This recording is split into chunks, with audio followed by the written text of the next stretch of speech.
বিএনপির অবস্থা যে 12টা বেজে গেছে এটা সরকার টের পেয়েছে। সরকার প্রচন্ড ভয় পেয়েছে, বিশেষ করে জামাতের উপর হামলা করে শিবিরের সাথে পায়ে পড়ে লাগতে যে বিএনপির অবস্থা সত্যিকার অর্থে 12টা বেজে গেছে, এটা প্রচন্ড ভয় পেয়েছে বিএনপি সরকার।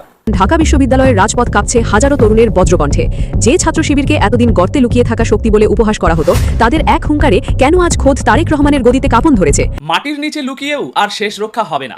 এতদিন ধরে আপনারা যা শোনার অপেক্ষা করছিলেন, যে যোগ্য জবাবের আশায় ছিলেন, আজ সেই খবর নিয়েই আমি হাজির হয়েছি। সেই নীরব প্রস্তুতির প্রমাণ যা রাতের ঘুম কেড়ে নেওয়ার জন্য যথেষ্ট। জীবন দেব, অন্যায়ের কাছে মাথা নত করব না। কিন্তু এই রায় যদি না মানেন, মহান আল্লাহকে সাক্ষী রেখে বলছি, এই রায় বাস্তবায়ন না হওয়া পর্যন্ত আমাদের আন্দোলনে আমরা কোনো ধরনের বিশ্রাম নেব না। আন্দোলন চলবে সংসদে, আন্দোলন চলবে রাজপথে। শেখ হাসিনার 15 বছরের ভয়াল স্বৈরাচারের পতন হতে না হতে কি দেশে নতুন আরেক স্বৈরাচারের জন্ম হবে?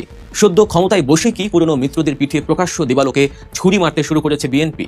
যে জামায়াত শিবির বুকের তাজা রক্ত দিয়ে জুলাই বিপ্লবে সামনের সারিতে দাঁড়িয়ে স্বৈরাচারের পতন নিশ্চিত করলো, আজ ক্ষমতার মসনদে বসেই তাদেরকেই কেন রাজনীতি থেকে চিরতরে মুছে ফেলার ভয়ঙ্কর ষড়যন্ত্র শুরু করেছে বিএনপি? এই আইনে তো এটা নাই যে ফেসবুকে লিখলে মানহানি বোধ করলে আপনি ধরে নিয়ে যেতে পারবেন। কোন আইন নাই, কিন্তু আশ্চর্য ব্যাপার, কেউ কোনো কথা বলে না। There is no such law. আইনেই নাই, এটাকে অপরাধ ডিফাইন করে কোনো ল নাই। মত প্রকাশের স্বাধীনতা আগেও ছিল, মত প্রকাশের স্বাধীনতা আওয়ামী লীগের সময় ছিল, তবে সেটা সহমত প্রকাশের স্বাধীনতা। আমরা এই পার্লামেন্টের পরে আমরা শুধুমাত্র মত প্রকাশের স্বাধীনতা নয়, আমরা দ্বিমত প্রকাশের স্বাধীনতা চাই। আমরা এখানে দাঁড়িয়ে মাননীয় প্রধানমন্ত্রীর সমালোচনা করতে চাই, আমরা নির্ভয়ে ফেসবুকে আমরা ব্যাক স্পেস ব্যবহার করতে চাই না, কিন্তু আবার একটা ভয়ের পরিবেশ সৃষ্টি করা হচ্ছে, আবার একটা আতঙ্কের পরিবেশ সৃষ্টি করা হচ্ছে। বর্তমান সময় আমরা ভালো নাই বলতে দেশের মধ্যে চাঁদাবাজি হলো বাইরে গেল। আগে তো এত চাঁদাবাজি মাথাবাজি হইতো না, আরো ডবল হইতেছে। আমরা তো বাইরে গাড়ি ঘুরে চালাই, আমরা তো দেখতেছি, আমরা অনেক কিছু দেখতে আছি, না দেখতে আমার না দেওয়ার বান। আসসালামু আলাইকুম দর্শক, আশা করি সবাই ভালো আছেন। নতুন একটি ভিডিওতে সবাইকে স্বাগতম। দর্শক, বাংলাদেশের চলমান রাজনৈতিক প্রেক্ষাপটকে বিশ্লেষণ করে বেশ কিছু গুরুত্বপূর্ণ বিষয় নিয়ে আজকের এই ভিডিওটি সাজানো হয়েছে। ভিডিওর শুরুতেই বেশ কিছু ভিডিওর অংশবিশেষ আপনারা ইতিমধ্যেই দেখেছেন। মূলত আজকের এই ভিডিওতে সে সকল বিষয় নিয়ে বিস্তারিত আলোচনা দেখতে পারবেন। দর্শক, আজকের এই ভিডিওতে এমন কিছু গোপন তথ্য নথিপত্র যুক্ত করা হয়েছে যেগুলো জানলে আপনি অবাক হয়ে যাবেন এবং বাংলাদেশের রাজনীতি নিয়ে আপনার অনেকটাই মাথা ব্যথা শুরু হয়ে যাবে। তাই বলবো আজকের এই ভিডিওটি সম্পূর্ণভাবে দেখে যাবেন। চলুন কথা না বাড়িয়ে একটি লাইক দিয়ে ধারাবাহিকভাবে সম্পূর্ণ ভিডিওটি দেখে আসি। রাত 3টা, পুরো ঢাকা যখন গভীর ঘুমে আচ্ছন্ন, তখন ঢাকা বিশ্ববিদ্যালয়ের রাজপথ কাঁপছে হাজারো তরুণের বজ্রকণ্ঠে। যে ছাত্র শিবিরকে এতদিন গর্তে লুকিয়ে থাকা শক্তি বলে উপহাস করা হতো, তাদের এক হুঙ্কারে কেন আজ খোদ তারেক রহমানের গদিতে কাঁপন ধরেছে? ধানমন্ডি থানার ভেতর 12 ঘন্টার সেই রুদ্ধশ্বাস নাটকের আড়ালে কোন ভয়ঙ্কর ব্লুপ্রিন্ট আঁকা হয়েছিল? জাইমা রহমানকে নিয়ে তৈরি করা এআই বা কৃত্রিম বুদ্ধিমত্তার সেই নোংরা ভিডিওর আসল কারিগর কারা? ছাত্র রাজনীতির তাসের ঘর কি তবে এক রাতেই ধসে পড়ল? সত্যের শেষ সীমানা পর্যন্ত যেতে আজ আমরা উন্মোচন করছি ক্ষমতার অন্দরমহলের সেই সব গোপন নথিপত্র। চোখ রাখুন স্ক্রিনে। দশকের পর দশক ধরে ঢাকা বিশ্ববিদ্যালয় ছিল এক অঘোষিত ভয়ের সাম্রাজ্য। গেস্ট রুম কালচার আর গায়ের জোরের রাজনীতি যেখানে সাধারণ শিক্ষার্থীদের মেরুদণ্ড ভেঙে দেওয়ার কারখানায় পরিণত হয়েছিল, সেখানে হুট করেই যেন মহাপ্রলয় ঘটে গেল। বছরের পর বছর যারা ক্যাম্পাসকে নিজেদের পকেটে পুরে রেখেছিল, যারা ভেবেছিল পেশি শক্তি শেষ কথা, তাদের চোখে এখন কেবলই অন্ধকার। গভীর রাতে যখন হাজার হাজার সাধারণ শিক্ষার্থী ঘর ছেড়ে রাজপথে নেমে এলো, তখন একটি ধ্রুব সত্য দিনের আলোর মতো স্পষ্ট হয়ে গেল। বাংলাদেশের ছাত্র রাজনীতির ব্যাকরণ বদলে গেছে। এতদিন যে শক্তিকে কোণঠাসা করে রাখা হয়েছিল, তাদের এই আকস্মিক ও সুশৃঙ্খল উপস্থিতি রাজনৈতিক বিশ্লেষকদের কপালে চিন্তার ভাঁজ ফেলে দিয়েছে। এটি কেবল একটি মিছিল ছিল না, এটি ছিল গত 15 বছরের পুঞ্জীভূত ক্ষোভের এক আগ্নেয়গিরি। পুরো ঘটনার কেন্দ্রবিন্দু কিন্তু নীলক্ষেত বা টিএসসি ছিল না, সূত্রপাত হয়েছিল ধানমন্ডি থানার সেই 4 দেওয়ালের ভেতরে। ডাকসু ভিপি এবং বর্তমান ছাত্র নেতাদের উপর আকস্মিক হামলার পর পরিস্থিতি মোড় নেয় এক শ্বাসরুদ্ধকর ড্রামায়। সেখানে টানা 12 ঘন্টা আটকে রাখা হয় শিবিরের এক শীর্ষ নেতাকে।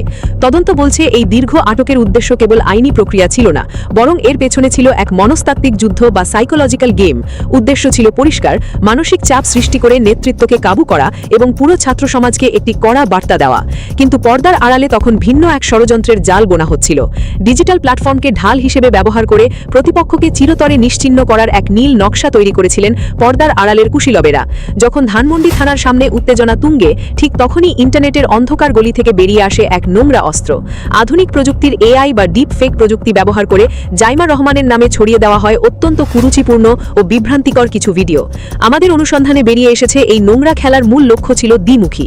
প্রথমত, সাধারণ মানুষের সহানুভূতি আদায় আদায় করা এবং দ্বিতীয়ত এই পুরো অপকর্মের দায়ভার অত্যন্ত সুকৌশলে ছাত্র শিবিরের কাঁধে চাপিয়ে দেওয়া। ষড়যন্ত্রকারীরা ভেবেছিল এই ফাঁদে পা দিয়ে শিবির জনসমক্ষে খলনায়ক হিসেবে চিহ্নিত হবে, কিন্তু তারা একটি হিসাব মেলাতে ভুল করেছিল। 2026 সালের এই নতুন প্রজন্মের শিক্ষার্থীরা প্রযুক্তির অপব্যবহার ধরতে এতটাই দক্ষ যে কয়েক ঘন্টার মধ্যেই ষড়যন্ত্রের মুখোশ উন্মোচিত হয়ে যায়। অন্যের জন্য গর্ত খুঁড়তে গিয়ে তারেক রহমানের দলের অতি উৎসাহী নেতারা যেন নিজেরাই নিজেদের তৈরি করা চোরাবালিতে আটকে গেলেন। রাজনীতির এই দাবা খেলায় চাল যারা দিয়েছিলেন তারা কি জানতেন উল্টো চালে কিস্তিমাত হয়ে যাবে? জাইমা রহমানের ভিডিওর নেপথ্যে থাকা আসল মাস্টারমাইন্ডের নাম কি তবে অচিরেই ফাঁস হতে যাচ্ছে? ধানমন্ডি থানার সেই রুদ্ধশ্বাস 12 ঘণ্টা শেষে যখন ভিপি সাদিক কায়েম মুখ খুললেন, তখন পুরো দেশের রাজনৈতিক সমীকরণ কেন ওলটপালট হয়ে গেল? এই রোমহর্ষক ইনভেস্টিগেশনের পরবর্তী চাঞ্চল্যকর অংশ এবং সত্যের গভীরে যেতে আমাদের চ্যানেল নিউজ বিডি লাইভ এখনই সাবস্ক্রাইব করুন। শান্ত ও ধীরস্থির হিসেবে পরিচিত ভিপি সাদিক কায়েম যখন গর্জে উঠলেন, তখন রাজপথের ধুলোও যেন স্থবির হয়ে গেল। বুড়ো নেতারা স্বপ্নেও ভাবেননি যে একজন শান্ত ছাত্র নেতা এতটা কঠোর ভাষায় হুঁশিয়ারি দিতে পারেন। সাদিক কায়েম স্পষ্ট জানিয়ে দিলেন, গত 1.5 দশকের সেই গেস্টরুম দখলের রাজনীতি, সেই ভয়ের রাজত্ব আর এক মুহূর্তের জন্যও এই পবিত্র ক্যাম্পাসে ফিরে আসতে দেওয়া হবে না।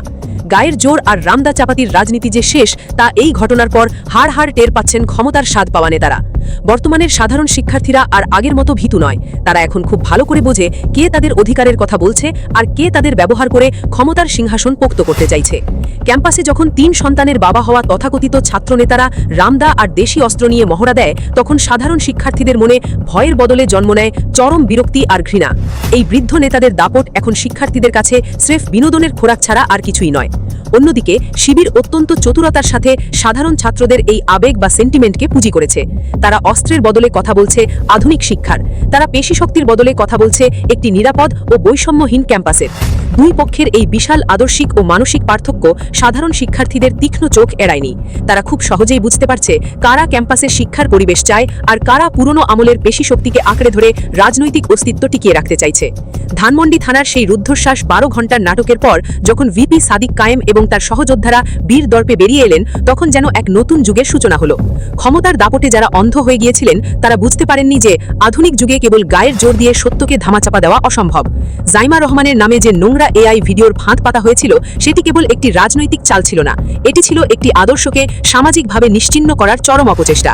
কিন্তু প্রযুক্তির এই যুগে প্রতিটি ডিজিটাল পদচিহ্ন বা ডিজিটাল ফুটপ্রিন্ট থেকে যায়। আমাদের অনুসন্ধানী চোখ যখন সেই ভিডিওর উৎসের দিকে নজর দিল, তখন দেখা গেল অত্যন্ত সুকৌশলে একটি বিশেষ আইপি অ্যাড্রেস থেকে এটি ছড়িয়ে দেওয়া হয়েছিল। উদ্দেশ্য ছিল সাধারণ শিক্ষার্থীদের মনে শিবিরের প্রতি বিষিয়ে তোলা, কিন্তু হিতে বিপরীত হলো। সাধারণ ছাত্ররা যখন দেখল যে ভিপি এবং তার অনুসারীরা অন্যায়ের কাছে মাথা নত করছেন না, তখন তাদের প্রতি জনসমর্থন জোয়ারের মতো আছড়ে পড়ল। অন্যের জন্য খুঁড়ে রাখা সেই গভীর গর্তে এখন হাবুডুবু খাচ্ছেন খোদ তারেক রহমানের বিশ্বস্ত সিপাহসালাররাই। ঢাকা বিশ্ববিদ্যালয়ের প্রতিটি দেয়ালে এখন এক নতুন স্লোগান লেখা হচ্ছে। সাধারণ শিক্ষার্থীরা এখন প্রকাশ্যেই ধিক্কার জানাচ্ছে সেই সব নেতাদের যাদের ছাত্রত্ব শেষ হয়েছে বহু বছর আগে। 3 সন্তানের জনক, পিঠ থেকে যাওয়া বয়স্ক নেতারা যখন রামদা আর চাপাতি হাতে ক্যাম্পাসে আধিপত্য বিস্তারের চেষ্টা করেন, তখন তা কোনো বীরত্ব নয়, বরং চরম হাস্যরসের সৃষ্টি করে। শিক্ষার্থীরা এখন প্রশ্ন তুলছে, যাদের নিজেদের ক্যারিয়ারের কোনো দিশা নেই, তারা কিভাবে একটি জাতির আগামীর নেতৃত্ব দেবে? এই বুড়োটে নেতাদের পেশি শক্তির রাজনীতি এখন সাধারণ ছাত্রদের কাছে সস্তা বিনোদন ছাড়া আর কিছুই নয়। ভয়ের সেই রাজত্ব তাসের ঘরের মতো ভেঙে পড়েছে, কারণ শিক্ষার্থীরা এখন আর একা নয়, তারা এখন একটি সুশৃঙ্খল ও আদর্শিক শক্তির ছায়াতলে ঐক্যবদ্ধ হতে শুরু করেছে, যা এতদিন ক্ষমতার মসনদে থাকা নেতাদের কাছে ছিল অকল্পনীয়। সবচেয়ে বড় চমকটি এসেছে শিবিরের কৌশলগত পরিবর্তনে। এতদিন যাদের গর্তে লুকিয়ে থাকা দল বলে উপহাস করা হতো, তারা এখন প্রকাশ্য দিবালোকে অধিকার আদায়ের লড়াইয়ে প্রথম সারিতে। তাদের সেই চুপচাপ স্বভাব এখন এক প্রচণ্ড গর্জনে রূপান্তরিত হয়েছে। ধরে না ধরলে শিবির ছাড়ে না, এই হুঙ্কারে যখন রাতের ক্যাম্পাস প্রকম্পিত হয়, তখন বড় বড় নেতাদের রাতের ঘুম হারাম হওয়াটাই স্বাভাবিক। তবে এই লড়াই কেবল স্লোগানে সীমাবদ্ধ নয়। শিবির অত্যন্ত বুদ্ধিমত্তার সাথে সাধারণ শিক্ষার্থীদের সেন্টিমেন্টকে বুঝতে পেরেছে। যেখানে প্রতিপক্ষ কথা বলছে দখলদারিত্বের, সেখানে তারা কথা বলছে শিক্ষার গুণগত মানের। যেখানে প্রতিপক্ষ ভয় দেখাচ্ছে অস্ত্রের, সেখানে তারা কথা বলছে নিরাপত্তার। এই মানসিক ও আদর্শিক ব্যবধানই সাধারণ শিক্ষার্থীদের চোখ খুলে দিয়েছে। তারা বুঝতে পারছে কারা তাদের নিয়ে দাবা খেলছে আর কারা তাদের আসল অধিকারের কথা বলছে। কিন্তু প্রশ্ন রয়েই যায়, এই বিশাল জনসমর্থন কি কেবলই ক্ষণিকের আবেগ, নাকি এর পেছনে লুকিয়ে আছে বড় কোনো রাজনৈতিক মেরুকরণ? তারেক রহমানের দল কি পারবে এই তরুণ প্রজন্মের বুদ্ধিদীপ্ত রাজনীতির সাথে পাল্লা দিতে, নাকি পুরনো ফর্মুলাতেই আটকে থেকে তারা নিজেদের পতন ডেকে আনছে? আমাদের হাতে থাকা গোপন তথ্য বলছে, ঢাকা বিশ্ববিদ্যালয়ের এই এক রাতের আন্দোলন লন্ডনে থাকা তারেক রহমানের কানে পৌঁছতেই তিনি রীতিমতো দিশেহারা হয়ে পড়েছেন। কেন তার দীর্ঘদিনের সাজানো বাগান মুহূর্তেই তছনছ হয়ে গেল? কেন তার অনুগত ছাত্র সংগঠন সাধারণ শিক্ষার্থীর মন জয় করতে ব্যর্থ হল? তদন্তে বেরিয়ে আসছে এক করুণ চিত্র। বর্তমান ক্ষমতার বলয়ে থাকা নেতারা এখনও সেই মানধাতা আমলের ফর্মুলাতেই আটকে আছেন। ভয় দেখাও, শাসন করো এবং মিথ্যা অপবাদ দাও। কিন্তু তারা ভুলে গেছেন যে 2026 সালের এই প্রজন্ম অনেক বেশি স্মার্ট এবং সাহসী। তাদের চোখ রাঙিয়ে ভয় দেখানো আর সম্ভব নয়। ধানমন্ডি থানার সামনে জড়ো হওয়া মানুষের ঢলই প্রমাণ করে দিয়েছে যে অন্যায়ভাবে কাউকে আটকে রাখলে শেষ পর্যন্ত সত্যেরই জয় হয়। থানা থেকে বেরিয়ে আসা নেতাদের সেই বিজয় উল্লাস ছিল মূলত গত 15 বছরের শৃঙ্খল ভাঙার উৎসব। পরিস্থিতি এখন এমন এক ভয়াবহ মোড়ে এসে দাঁড়িয়েছে যে প্রধানমন্ত্রী তারেক রহমান এবং তার দল যদি এখনই এই গায়ের জোরের রাজনীতির লাগাম টেনে না ধরেন, তবে আগামী নির্বাচনে তাদের জন্য চরম বিপর্যয় অপেক্ষা করছে। সাধারণ শিক্ষার্থীদের মনের ভাষা বুঝতে না পারার এই ব্যর্থতাই হয়তো তাদের রাজনীতির কফিনে শেষ পেরেক ঠুকে দেবে। কারণ এই তরুণ প্রজন্ম এখন আর কেবল ভোটার নয়, তারা এখন ইতিহাসের নির্মাতা। লাল কালিতে লেখা হচ্ছে ছাত্র রাজনীতির এক নতুন অধ্যায়, যেখানে পেশি শক্তির কোনো স্থান নেই। ঢাবি ক্যাম্পাসে সেই এক রাতের জাগরণ কেবল একটি বিক্ষোভ ছিল না, বরং তা ছিল একটি প্রচলিত ঘুণে ধরা সিস্টেমের শেষকৃত্য। ধানমন্ডি থানা থেকে যখন শিবিরের সেই নেতা বীরের বেশে বেরিয়ে এলেন, তখন ক্ষমতার গদিতে থাকা নেতাদের ফ্যাকাশে মুখগুলোই বলে দিচ্ছিল সময় ফুরিয়ে এসেছে। মিথ্যে ছবি আর এআই ভিডিও দিয়ে যে মরণ ফাঁদ তারা পেতেছিলেন, সেই বিষাক্ত তীর এখন তাদের নিজেদের বুকেই ফিরে এসেছে। সাধারণ শিক্ষার্থীরা প্রমাণ করে দিয়েছে যে সত্যের কোনো এডিটেড ভার্সন হয় না। আমাদের তদন্ত বলছে, এই ঘটনার পর থেকে সরকারের ছাত্র সংগঠনগুলোর ভেতরেই শুরু হয়েছে তীব্র অন্তর্দ্বন্দ্ব। নিচতলার কর্মীরা এখন প্রশ্ন তুলছে, কেন তাদের দিয়ে এই নোংরা কাজগুলো করানো হলো, কেন তাদের জনবিচ্ছিন্ন করা হলো। ভয় দেখিয়ে রাজত্ব করার সেই পুরনো থিওরি এখন বুমেরাং হয়ে তাদের নিজেদের অস্তিত্বকেই বিপন্ন করে তুলেছে। বিএনপির অবস্থা যে 12টা বেজে গেছে, এটা সরকার টের পেয়েছে। সরকার প্রচন্ড ভয় পেয়েছে। বিশেষ করে জামাতের উপর হামলা করে শিবিরের সাথে পায়ে পড়ে লাগতে যে বিএনপির অবস্থাতে সত্যিকার অর্থে 12টা বেজে গেছে, এটা প্রচন্ড ভয় পেয়েছে বিএনপি সরকার। এখন তাদের জামাতের চাপে পড়ে তাদের টনক নড়েছে। জামাত এমপির উপর হামলা করায় অনেককে গ্রেপ্তার করা হয়েছে। আবার বিএনপির হাইকমান্ড নড়ে চড়ে বসেছে যে না, শিবিরের সাথে এরকম ঝামেলা বাঁধানো যাবে না, এতে তাদের আমছালা সব যাবে। এখন বিএনপির অনেক সিনিয়র মন্ত্রী এবং নেতারা বলছেন যে না, অবস্থা যা তৈরি হয়েছে তাতে বিএনপির সন্ত্রাসীদের লাগাম টেনে ধরতে হবে, নইলে আমাদের চেয়ার থাকবে না। এমনকি বিএনপির অনেক মন্ত্রী একথাও বলছেন যে আমাদেরকে প্রয়োজনে অপারেশন ক্লিন হার্ট 2 চালাতে হবে। কারণ এই ক্রিস নিয়ে যারা ছাত্রদলের নেতৃত্বে আছে, রামদা ক্রিস নিয়ে যারা মারামারি করতে নামে এবং যারা শিবিরকে প্রকাশ্যে হত্যার কথা বলে, এরাই বিএনপিকে ডুবাবে। এদের কারণে এক পর্যায়ে দেখবে যে বিএনপি সরকার নাই। হঠাৎ ঘুম থেকে উঠতে দেখবে যে বিএনপি সরকার নাই। তো এই জন্য এদেরকে ক্রসফায়ার দেওয়ার কথা বলা হচ্ছে যে বিএনপি যদি তাদের মধ্যকার এই ক্রিস সন্ত্রাসী এদেরকে যদি অপারেশন ক্লিন হার্ট চালিয়ে ক্রসফায়ার দিতে না পারে, তাহলে বিএনপি সরকার টিকতে পারবে না। তো দর্শক, কারণ ওই ক্রিস নিয়ে রামদা নিয়ে রাজপথে নেমে এবং ছাত্রদলের মূর্খগুলো সাংবাদিকদের গুপ্ত ট্যাগ দিয়ে পিটিয়ে তাদের কানের পর্দা ফাটিয়ে দেয়, যে অবস্থা তৈরি হয়েছে, তাতে বিএনপি সরকার 12টা বেজে গেছে। বিএনপি সরকার একটা নরবরে ধনছে সরকার, তাদের পতন 1-2 ব্যাপার। কিন্তু জামাত তাদের পতন এখনো ঘটায়নি বা ঘটাবে না। এর কারণ হচ্ছে যে এখানে বিএনপির বিরুদ্ধে এখন যারা বিএনপিকে ক্ষমতা এনেছে, ভারত আমেরিকা, তারাই লেগেছে। যার ফলে বিএনপি সরকার পতন হলে যে জামাত এনসিপি ক্ষমতা আসবে, বিষয়টা সেরকমও না। তবে একটা বিষয় আমি বলি, লিখে রাখেন, এই বিএনপি সরকার কিছুতেই 5 বছর মেয়াদ পূর্ণ করতে পারবে না। পারবে যদি জামাতকে নিয়ে জাতীয় সরকার গঠন করে এবং ইতিহাসের নিকৃষ্টতম প্রধানমন্ত্রী হিসেবে আখ্যায়িত হবেন তারেক জিয়া। তার যে ব্যক্তিত্ব, তার যে যোগ্যতা, এত অযোগ্য, এত লো ব্যক্তিত্ব সম্পন্ন কোন নেতা বাংলাদেশের ইতিহাসে প্রধানমন্ত্রী হয়েছে আপনি দেখাতে পারবেন না। খালেদা জিয়া, শেখ হাসিনার যে ব্যক্তিত্ব ছিল, যে গাঢ় ছিল, তার 100 ভাগে 1 ভাগও তারেক জিয়ার নাই। তারেক জিয়া বাচ্চাদের মতো কথাবার্তা বলেন, তিনি নিজে বলেন যে গুপ্ত। এটা থেকেই বুঝছি যে কোন জগতের মাল। আমরা ভেবেছিলাম যে সভ্য দেশে থেকেছেন, ইংল্যান্ডে থেকেছেন, পৃথিবীর সবচেয়ে সভ্য শহরের মধ্যে একটা, হাইলি সিভিলাইজড শহর। সেখানে অনেকের সাথে স্ক্যান্ডিনেভিয়ান কান্ট্রিজের লোকজনের সাথে মিশেছেন, অনেক ডিসেন্ট পলিটিক্স এবং লিবারালিজম অনেক কিছু শিখেছেন। কিন্তু আমরা দেখতে পাচ্ছি না, তার মতো লোক মানে স্যাঁচড়ার মতো বলে গুপ্ত। এটা হচ্ছে গ্রামগঞ্জের স্যাঁচড়ারা বলে। প্রধানমন্ত্রীর মুখে, জিয়াউর রহমানের সন্তানের মুখে, খালেদা জিয়ার সন্তানের মুখে এটা মানায় না। এর জন্যই অনেকে বলে যে বাবা মার বৈশিষ্ট্য ছেলেটা পায়নি। খালেদা জিয়ার মুখ থেকে কোনোদিন, খালেদা জিয়া এরকম অনেক বৃদ্ধ বয়সে মারা গেছেন এবং ইয়াং বয়সে পলিটিক্স শুরু করেছে। খালেদা জিয়ার অনেক সমালোচনা করতে পারবেন, আছে, কিন্তু খালেদা জিয়া এরকম থার্ড ক্লাস কোন শব্দ চয়ন করেছেন তারেক জিয়ার মতো একটা পারলে দেখেন, কোনোদিন দেখাতে পারবেন না। শেখ হাসিনা অনেক উল্টোপাল্টা কথা বলেছে, বললো তার মধ্যে একটা গার্ডস ছিল, একটা কোয়ালিটি ছিল, বুঝতেন পরেবার দর্শক। তো এরকম উল্টোপাল্টা কথা বলে যে বিপদে পড়েছেন এটা বুঝতে পেরেছে। এখন নিজেদের দলের সন্ত্রাসীদের শায়েস্তা করা ছাড়া বিএনপির বাঁচার কোনো উপায় নাই, এটা অনেকে টনক নড়েছে। তো দর্শক, আমি খুশরু মাহমুদ চৌধুরীর বক্তব্য, দেশের স্থিতিশীলতা নষ্টকারী যে দলেরই হোক কাউকে ছাড় দেওয়া হবে না। অর্থমন্ত্রী আমি খুশরু মাহমুদ চৌধুরী। এখন যে দলেরই হোক, এটার সরল অর্থ যে নিজ দলের বিএনপির হলেও তাকে ছাড় দেওয়া হবে না। আর স্থিতিশীলতা নষ্টকারী যে বিএনপির, এটা তিনি বিশ্বাস করেন বলেই বলছেন যে আমার দলের হলেও ছাড় দেওয়া হবে না। আর যদি তার দলের লোক মোটেও জড়িত না থাকতো, দুধের ধোয়া তুলসী কথা হতো, তাহলে সরাসরি বলতেন যে বিরোধী দল অস্থিতিশীলতা নষ্ট করছে, তারা ছাড় পাবে না, ঘটনা সেদিকে যেত। কিন্তু না, দেশের স্থিতিশীলতা নষ্ট করছে তার দল এবং তাদেরকেই ছাড় দেওয়া হবে না, এই কথাই তিনি বোঝাতে চেয়েছেন। এটা অনেক নড়েছে। মির্জা ফখরুলও এরকম একটা উপলব্ধি আছে। এমনকি তারেক রহমান ছাত্র দলের সভাপতি, যুব দলের সভাপতি এদেরকে ডেকে বলে দিয়েছে যে বাবারা তোমরা আপাতত শান্ত থাকো, নইলে আমার অবস্থা কিন্তু 12টা। আবার বিভিন্ন বিশ্ববিদ্যালয়ের যে বিএনপি লাগা ধান লাগা ভিত্তি, তারাও নির্দেশনা দিয়ে দিয়েছেন অফিসিয়ালি যে না, ক্যাম্পাসে ছাত্রদল বাবারা তোমরা শান্ত হও, ওইসব দেয়াল লেখন টেখন এগুলো বাদ দাও। একদম মিটিং করে ভিসিরা এই কথা বলেছে, বিএনপি ভিসিরা, এবং টনক নড়েছে।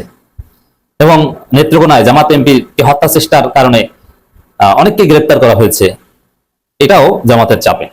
নইলে বিএনপি নন গ্রেপ্তার নীতিতে ছিল। যেমন চট্টগ্রামে যে সন্ত্রাসী শিবির নেতার পায়ের গোড়ালি বিচ্ছিন্ন করে দিয়েছেন, রক কেটেছেন, তাকে কিন্তু পুলিশ ধরে নেই, এবং আরো যাদেরকে অস্ত্র হাতে দেখা গিয়েছে তাদেরকে পুলিশ ধরে নেই। এবং ঢাকা বিশ্ববিদ্যালয়ে যারা সাংবাদিকদের উপর ভয়াবহ হামলা করেছেন, মব করেছেন, থানার ভিতর ঢুকে এত বড় ঘটনা ঘটিয়েছেন, তাদেরকেও কিন্তু পুলিশ ধরে নেই। তার মানে পুলিশের বা সরকারের নন গ্রেপ্তার নীতিতে আছে তারা। কারণ ছাত্রদলকে লেলিয়ে দিয়েছিল মূলত সালাউদ্দিন আহমেদ দায়ী। এখন ধরলে আবার কেমন না, ধরলে জামাতকেও ধরবে এরকম, কিন্তু না, তারপর নেত্রকোনা ঘটনায় কিন্তু ধরতে বাধ্য হয়েছে। একটি স্থিতিশীল সংবেদনশীল দেশ গড়ার প্রত্যয় নিয়ে আমরা নির্বাচনে গেছি, জনগণের ভোটে নির্বাচিত হয়েছে। দেশে স্থিতিশীলতা না থাকলে দেশকে সামনে এগিয়ে নেওয়ার সুযোগ নেই। অর্থমন্ত্রী তো তিনি জানেন যে দেশের অর্থনীতি ফোকলা। আবার তারেক রহমান ক্ষমতা আসার পর যা ছিল তাও নাই, ফ্যামিলি কার্ড মার্ট, হাবিজাবি কার্ড মার্ট দিয়ে বাকিটা নষ্ট করে ফেলেছেন। এখন ফ্যামিলি কার্ড আবার লোক দেখানো, ওটা দিতেও হবে। এর মধ্যে যদি আবার মারামারি বাজে, জামাত যদি একদিন হরতাল দিয়ে বসে, একদম জয় বাংলা হয়ে যাবে বিএনপি সরকার। এই জন্য নিজ দলকে সতর্ক করছে যে স্থিতিশীলতা নষ্ট করলে অবস্থা কিন্তু খারাপ হয়ে যাবে। আর অর্থমন্ত্রী জানেন যে অবস্থা কতটা খারাপ। এই জন্য যারা বিএনপির যারা জানেন না, মূর্খ, এরা গুপ্ত বলেন, হাবিজাবি কথা বলেন। আর বিএনপির মধ্যে যারা জানেন, মানে যাদের দেশের অবস্থা যে কি, দেশ চালাতে যে তারেক সরকার হিমশিম খাচ্ছে, এটা যারা জানেন, তারা কিন্তু নিজ দলের সন্ত্রাসীদের বিরুদ্ধে হুঁশ ছেড়ে দিচ্ছেন। যেমন আমির খুশরু মাহমুদ চৌধুরী তো অর্থমন্ত্রী, তাকে বাজেট প্রণয়ন করতে হবে, পেশ করতে হবে, তিনি জানেন যে অবস্থা কতটা খারাপ, যে কি মাইনকে চিপে পড়েছে। IMF এর লোন ছাড়তেও পারে না, আনতেও পারে না, আনলেও বিপদ, না আনলেও বিপদ, মাথা খারাপ। অর্থমন্ত্রী বলেন ক্যাম্পাসের অভ্যন্তরে, এটা ক্যাম্পাস রিলেটেড কথা, সংখ্যালঘুদের নিয়ে কথা বলেছেন। জ্বালানি সমস্যার বিষয়টি তুলে ধরে তিনি বলেন এটি কেবল বাংলাদেশ নয়, এটি বৈশ্বিক সমস্যা। অন্য দেশের তুলনায় বাংলাদেশ অনেক দেরিতে জ্বালানি দাম বাড়িয়েছে। এখন জ্বালানির সংকট এই বিষয়ে জামাতকে সাথে নিয়ে একটা কমিটি গঠন করেছে উচ্চ পর্যায়ের কমিটি সংসদে। জ্বালানি নিয়ে তেমন বেকায়দায় বা সরকার টিকতে পারবে না এরকম পরিস্থিতি কিন্তু পড়েনি। এর মানে বোঝা গেল যে নিজ দলকে শায়েস্তা করা ছাড়া এবং জামাতকে হেল্প নেওয়া ছাড়া বিএনপি সরকার অচল। আমি আশা করছি সম্পূর্ণ ভিডিওটি দেখেছেন এবং এই ভিডিওগুলি সাপেক্ষে আপনাদের কি মতামত অবশ্যই কমেন্ট বক্সে জানিয়ে যাবেন। দর্শক, দেখা হবে নতুন কোনো সত্য এবং আপডেট খবর নিয়ে। ততক্ষণ সবাই সুস্থ থাকবেন। আল্লাহ হাফেজ।